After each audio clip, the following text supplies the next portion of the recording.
L'édition nuit, bonsoir, bienvenue. Merci à vous de nous suivre tout au long de la nuit, ici à Paris sur France 24 et France Info. Voici les titres.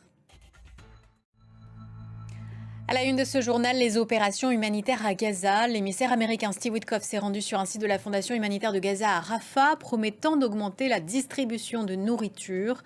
Par les airs, la France a commencé les largages ce vendredi, mais plusieurs ONG dénoncent déjà une opération de communication loin de répondre à l'ampleur des besoins. Arnaud Miguet pour France 2. La France, en revanche, n'accueillera plus pour le moment de Gazaouis évacués, décision prise après la polémique concernant cette étudiante récemment arrivée sur le territoire mais qui avait partagé des messages à caractère antisémite. Le Quai d'Orsay explique vouloir renforcer ses contrôles. Stéphanie Pérez.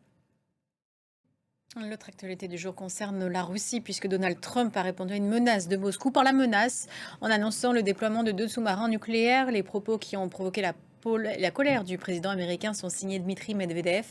Et ce n'est pas la première fois qu'il s'en prend aux États-Unis. Regardez.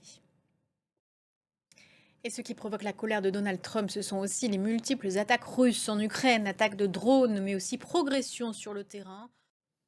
Au chapitre de la guerre commerciale, la nouvelle date qui compte est maintenant le 7 août. Donald Trump a décidé de surtaxe douanière sur une dizaine de pays, dont la Suisse, qui écope d'un taux à 39%, le plus élevé en Europe, et autres pays durement touchés, l'Afrique du Sud, qui n'a pas réussi à conclure d'accord commercial. Regardez. Au Mexique, on vous parle de cette libération de Israël Vallarta. C'était l'ancien compagnon de Florence Cassez, la Française emprisonnée pendant 8 ans.